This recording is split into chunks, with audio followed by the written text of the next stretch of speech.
My name is Emily Carter. I grew up in a small town in Texas, USA. From the time I was a little girl, I always dreamed of doing something big for my country. My father was a truck driver, my mother worked in a local store, and our family lived a simple life. We didn't have much money, but we had pride.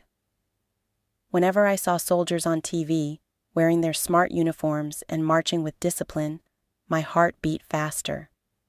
I used to tell my mother, "One day I will also wear that uniform. One day I will serve America."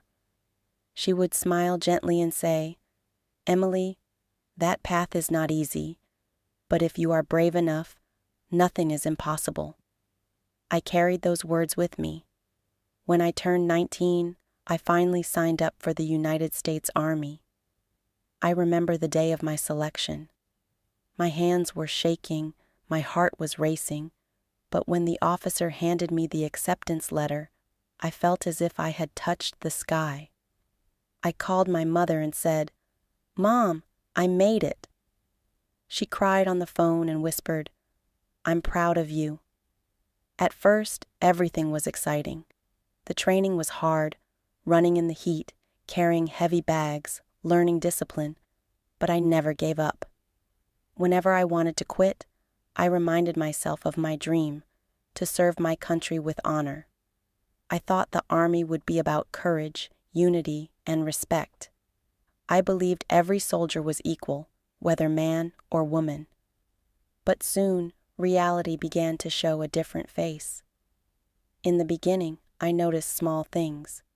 Some male officers didn't treat us, the female soldiers, with the same respect. They often gave us strange looks, as if we were not real soldiers, but something else. One officer once said to me, half joking, "Emily, you don't need to run so hard. Your real duty is not on the battlefield." I laughed nervously, but inside I felt confused. What did he mean? Later, I realized. Some girls were not given important tasks or training.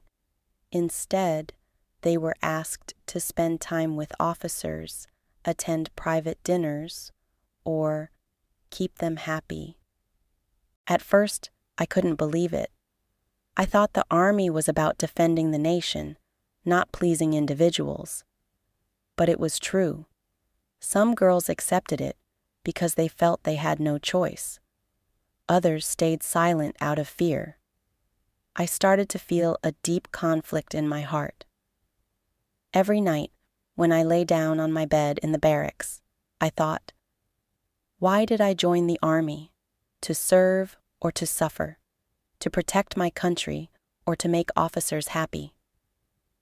I wanted to believe that not all officers were like that. And it was true. Some were respectful, professional, and kind. But the shadow of unfair treatment was always there. Once, a friend of mine, Sarah, came to me crying. She whispered, "Emily, I can't take it anymore. They don't see me as a soldier. They only see me as entertainment." Her words cut my heart. I held her hand and said, "Sarah, you are strong. We didn't come here for this. We came to serve." But deep down, I knew how heavy her pain was. One evening, during a training session, I looked around at the young women standing beside me. They were strong, brave, and intelligent. Yet many of them were not given the chance to show their true potential. I thought of my mother's words, "If you are brave enough, nothing is impossible." That night, I made a decision. I couldn't stay silent anymore. I had to speak the truth, not only for myself, but for every girl who joined the Army with pure dreams. It wasn't easy. Speaking against unfair practices in the Army meant taking a huge risk. I could be punished, ignored, or even removed. But I remembered why I joined in the first place. For honor. And honor meant telling the truth. I started by writing in my journal. Every unfair incident I saw, I wrote it down. Every disrespectful word, every misuse of power, I recorded it. Then, with shaking hands, I wrote a letter to the higher authorities.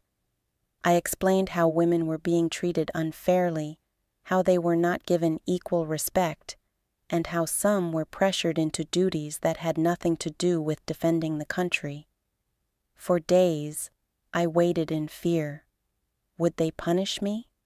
Would they silence me? But something unexpected happened. A few weeks later, an investigation team arrived at our base.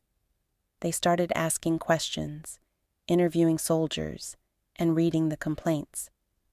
At first, many girls were scared to speak. But when they realized someone had already raised the voice, they began to share their own stories. Sarah came to me one night and said, "Emily, because of you, I finally feel brave. Thank you." Tears filled my eyes. I wasn't a hero. I was just a girl who refused to stay silent. But sometimes, one small voice can start an echo. The investigation didn't fix everything overnight, but it was a beginning. Some officers were questioned, some were warned, and rules were made stricter. The Army started programs to ensure equality and respect for women. It wasn't perfect, but it was progress. For me, the biggest victory was not the investigation, but the awareness. People began to talk about it openly. Soldiers, both men and women, started realizing that respect and dignity were as important as discipline and courage.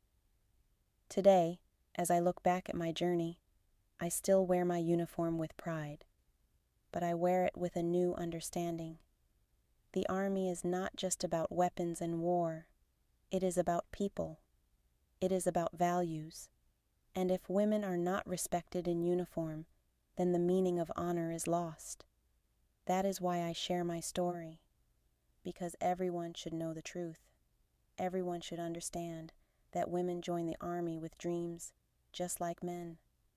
They are not here to entertain, but to protect, to serve, and to sacrifice.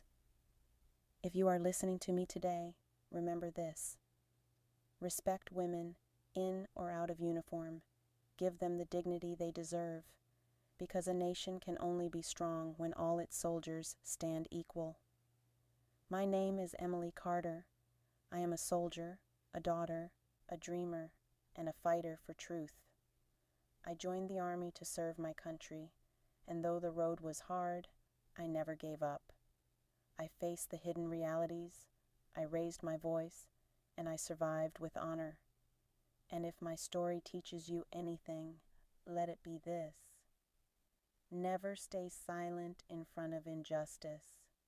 Speak up even if your voice shakes, because silence protects the wrong, but courage creates change.